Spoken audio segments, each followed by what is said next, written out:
Hello, I'm Dr. Megan Hofmann. And I'm Dr. Vicky Queralt. We're clinical psychologists specialising in child healthcare, and we're also mums. From our work in hospitals to our chats on the playground, we've encountered countless examples of strength and courage from families facing health issues around their children. Whether it's going for a blood test or managing a chronic health condition, we hear about the challenges and obstacles, and we see the parents and caregivers trying to overcome them. In this podcast, we want to shine a light on these families and delve into their healthcare stories to discover what's worked for them and what might be helpful for you too. Hello. Hi, and welcome to our very first podcast. So this week we're talking to some incredible parents of autistic children. As mums of autistic children ourselves, Vicky and I are very aware of how difficult it can be when faced with overwhelming or unpredictable, unfamiliar settings with our kids. Yes, absolutely. Settings such as like hospitals, GP surgeries, dentists are all particularly stressful for families where there is neurodivergence such as autism. So we want to shine a light on the experiences of these families and to learn from the challenges that they faced in healthcare settings. This is why we're so pleased to be welcoming our guest today. She's an incredible mum of 4 children, and we've been so touched by her experiences and also really inspired by them. She's really weathered some big storms, and yet somehow we heard how she keeps on going and has so much resilience. So we're really pleased she's here with us today. Welcome, Sally. Thank you so much for joining us. Hi. Thanks. Oh, it's great. Sally, I just wondered if you could start just by telling us a little bit about your family. So we have quite a big family. I've got 4 children, 3 boys and 1 girl. The eldest is 22, he's a boy. The next one is 20, he's also a boy. Both children were from my first marriage, and we divorced when they were about 4 and 2, and I met my husband, I like to call him my current husband, when a couple of years later. We went on to have 2 more children, so we've got a girl who is 15 and a boy who is 14. So sort of 2 and 2 with a big gap in the middle. Mm-hmm. My youngest son is in the process of being diagnosed, and one of the reasons why we are seeking the diagnosis is that he too was off school for 8 months last year.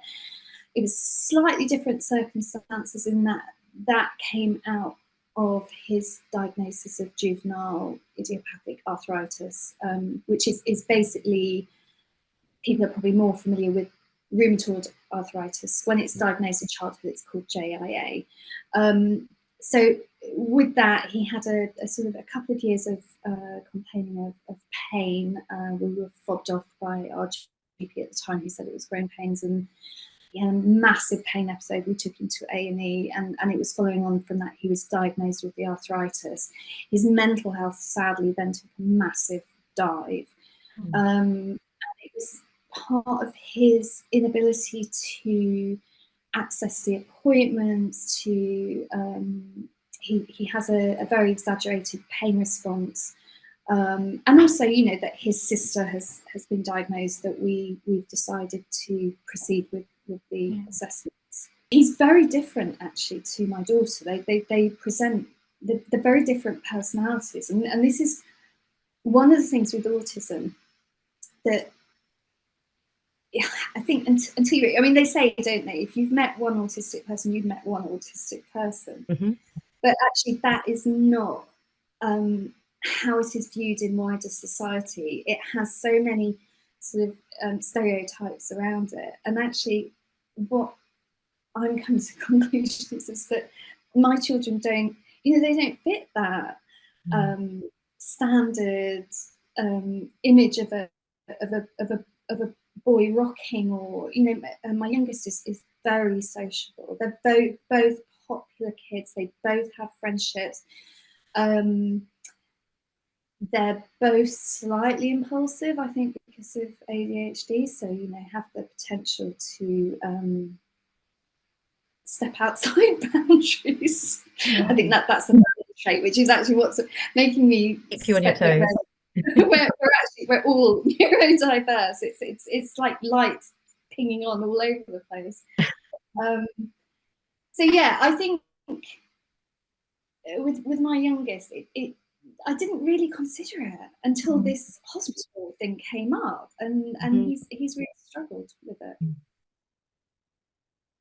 So Sally, could you tell us a little bit about what it's been like for you accessing healthcare with your son?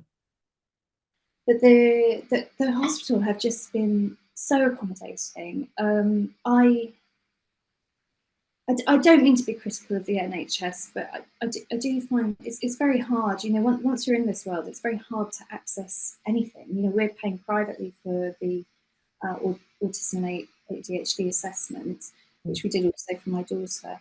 So I think that's the other thing that's worth bearing in mind. You do kind of, it's very hard. You have to be very resilient as a parent, because you can get very disappointed, and actually, you know, when you're hitting brick walls and then your child is also refusing, it's on you, and it's exhausting and it's hard. And I'm really grateful for the support that the hospital gave me, and that is NHS, and it's an amazing team. You know, as I said before, they have so much in place. So as soon as they saw that he was struggling, they involved the play therapist. So she joins us at the start of every appointment. He's too old to play with, but it's just that continuity of, oh, we're going to see, I don't know if I can say her name, but we're going to see her. She's lovely. She gets him. There's never any fuss. There's never any pressure. If he doesn't feel able to do something, they park it and we pick it up at a later date.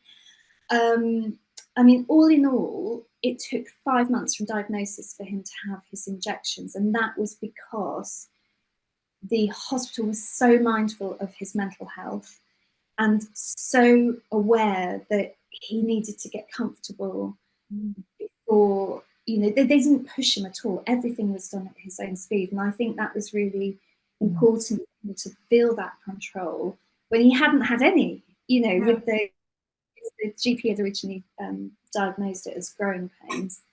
And even just, we don't sit in the waiting room. We sit outside and they come and get us. And you know, it's weird for me because, you know, I was born in the early 70s. I grew up in a different world where you fit in. People don't make accommodations for you. You just have to fit in. And my experience with him has been completely different. They've just done everything they can to help him. I'm really curious about, as a parent, how you have allowed this to come about, because obviously you can sing the praises of the NHS and those particular people that have made those accommodations, but we're very aware that it takes a lot as a parent to advocate for your child, to have the confidence to speak up, to be able to be vulnerable enough to talk about all the things that are challenging for you as a family and for your child. So can you tell us a bit about what that was like for you and how you kind of found the strength to do that?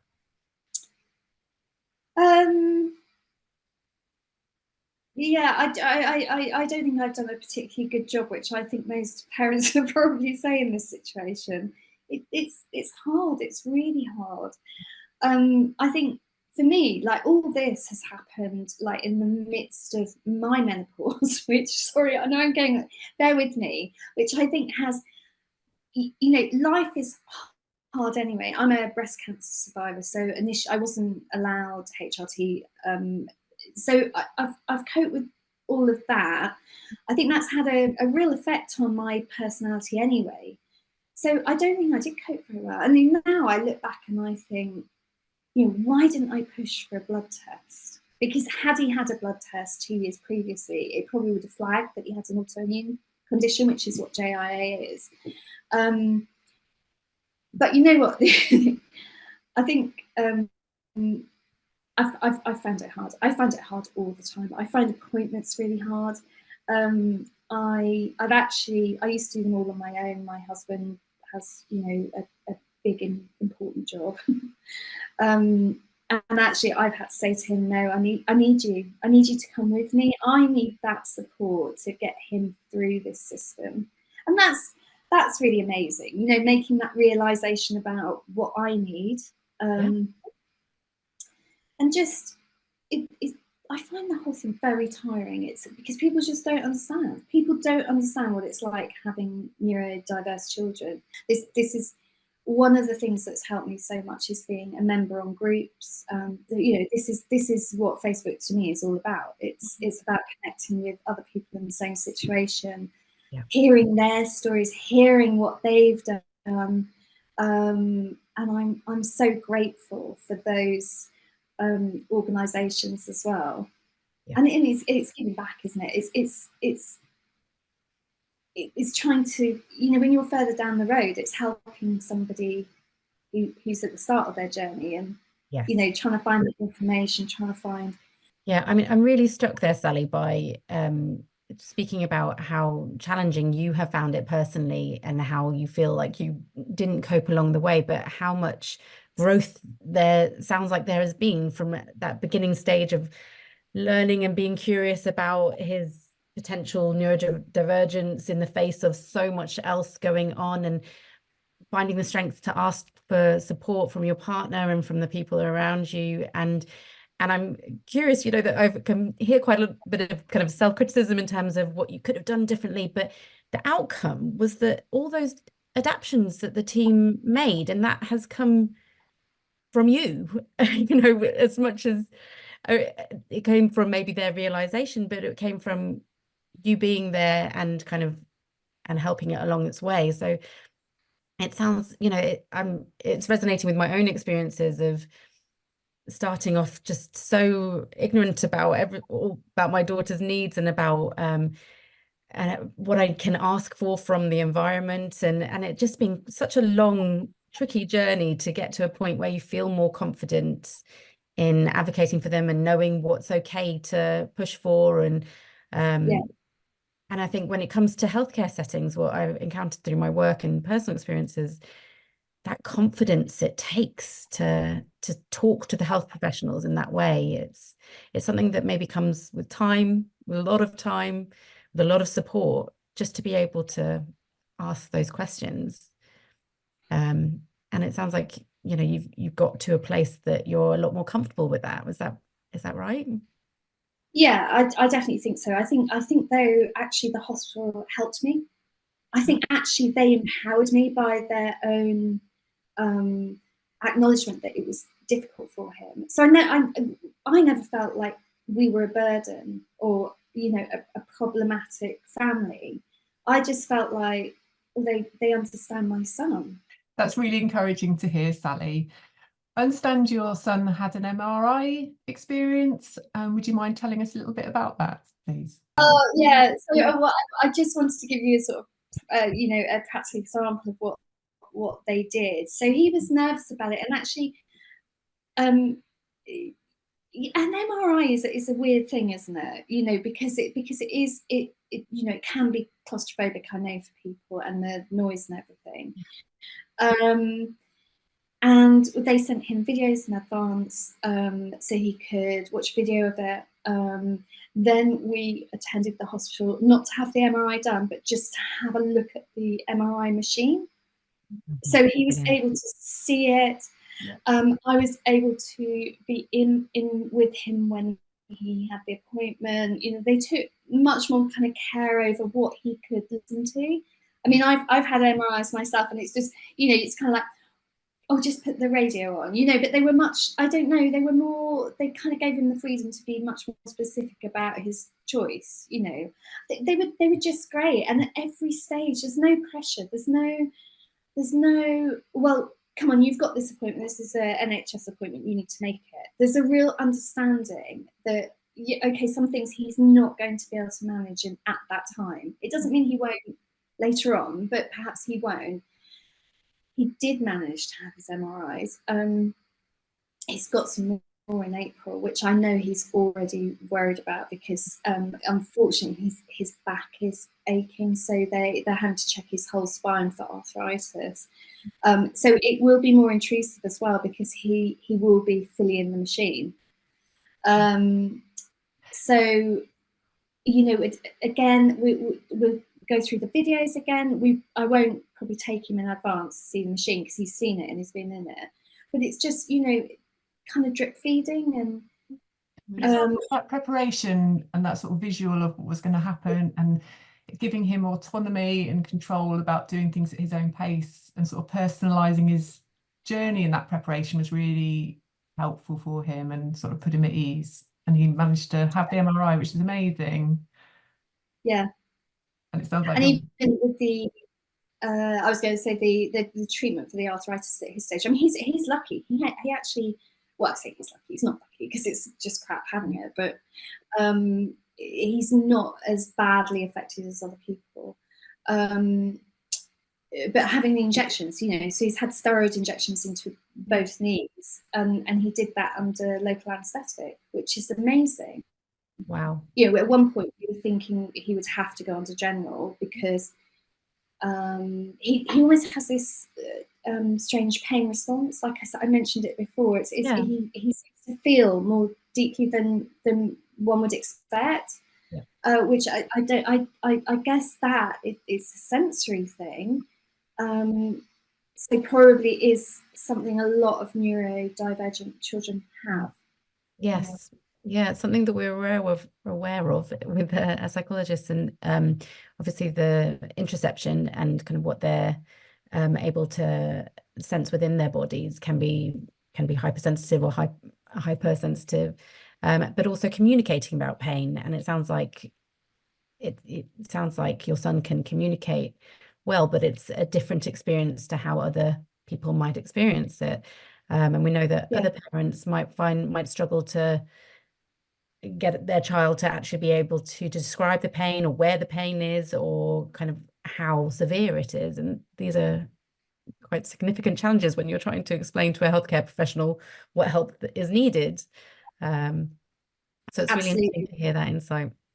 Yeah, I mean, I think it's true because I feel pain strangely. I can't always pinpoint where the pain is, which again I think is perhaps a neurodiverse thing. Yeah. Absolutely. Yeah. So they've been incredible.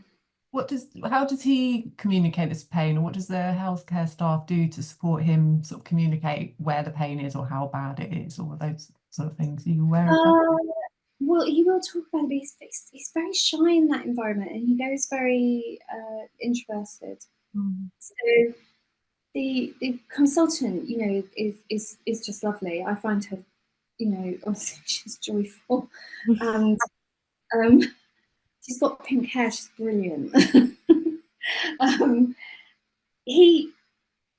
know he likes her, but he doesn't engage with her. Right. Do you know what I mean? He'll talk positively of her outside of the room, but he doesn't really engage. He's very quiet in the appointments. Yeah, he's not himself. And actually, even now with him feeling better, and he's fun, he's a fun kid. He's really funny.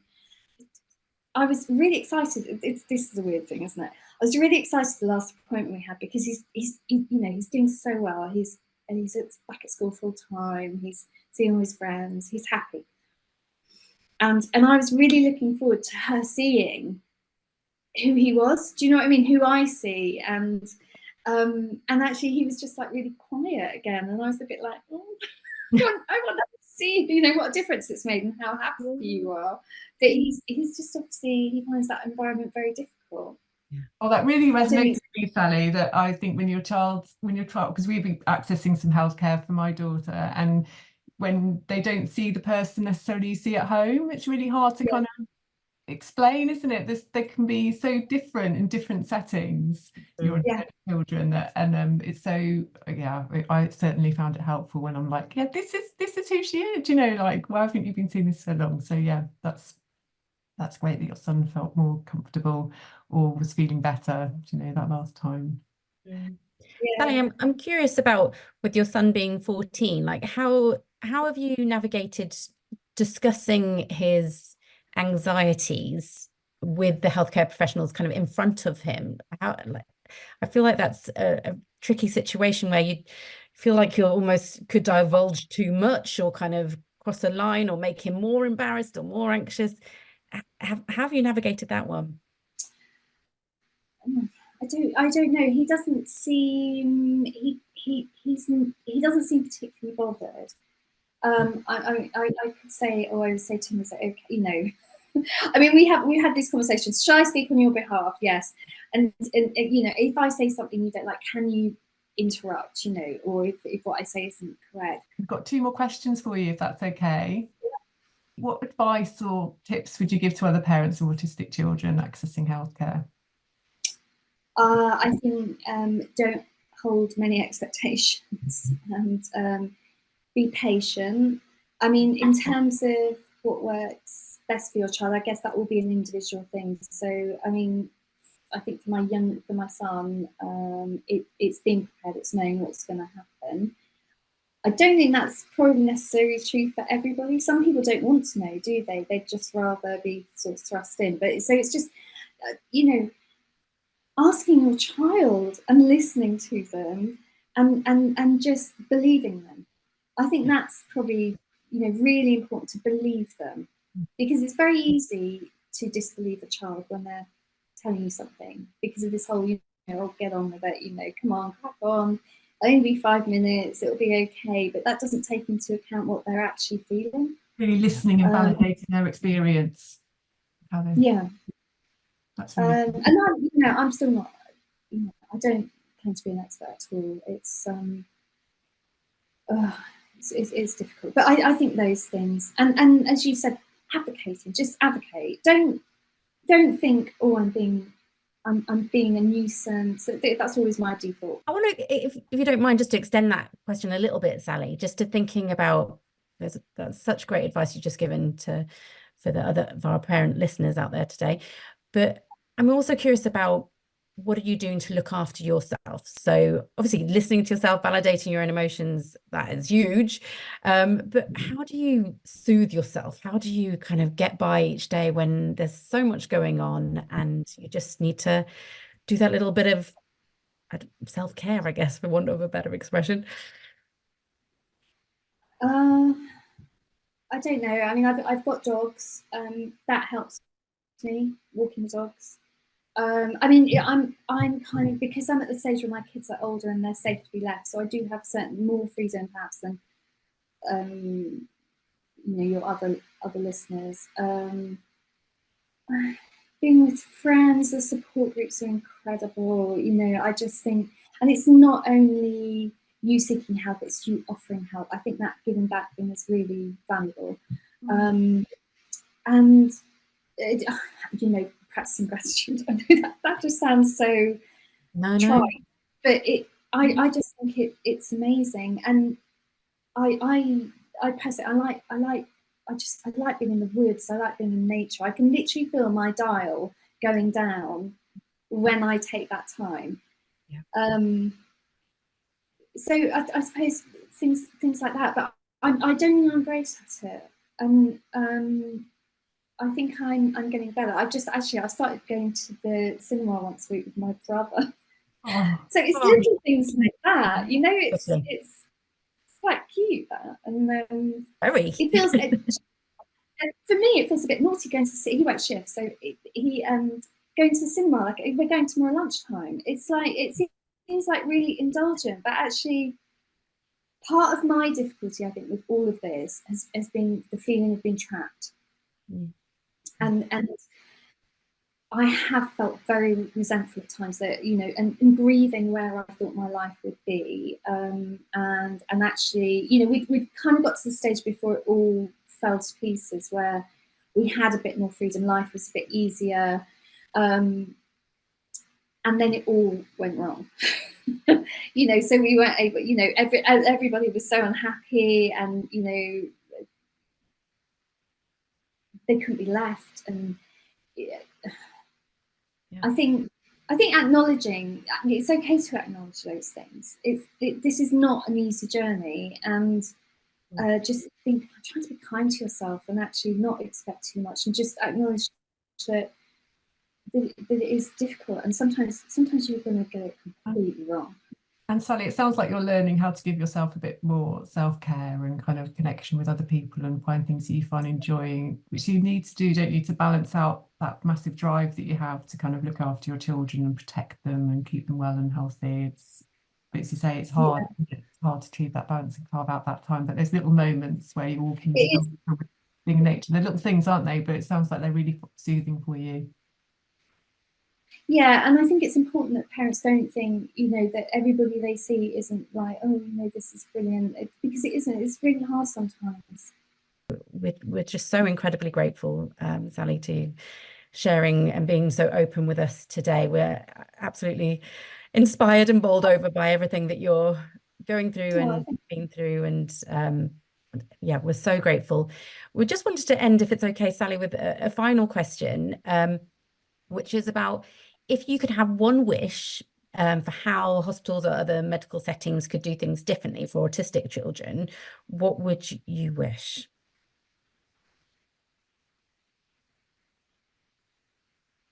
Oh gosh, I don't know. I mean, I would say I think I've got gold standard. We've had gold standard care at the rheumatology department. I really do. Everything they've done. So what specifically, Sally, is it that's been helpful? They flex everything. They move things around. They're patient. They're kind. They try to support him. Rather than him fitting into their system, they're trying to make their system fit him. So, just that tiny thing. We don't sit in the waiting room. We sit outside in the cafe. Yeah. Really listening to his needs and personalising it. Yeah, and that just seems like nothing, doesn't it? It's not really any quieter. I don't really understand what the feeling is for him, but that's clearly what he needs. It means extra work for them because they have to walk out and find us. But they do that with good grace, and you never feel like you are being a problem. And I think that's the other thing, because kids pick up on that. If they feel like they're being difficult or awkward, that's very bad for them. It's going to make that experience harder to access in the future. So it's having that patience. Yeah, and it sounds like your son might feel more that they're wanting to help him, they're wanting to support, they're making adaptations so that he feels. Yes. Yeah, it's good. He feels like an individual and he feels heard. Brilliant. Amazing, Sally. Thank you so much for sharing your experiences and your journeys you've been on. We're really kind of honoured, aren't we, and privileged to kind of hear them. So thank you. Absolutely. No, thank you. Thank you. One wishes. Bye.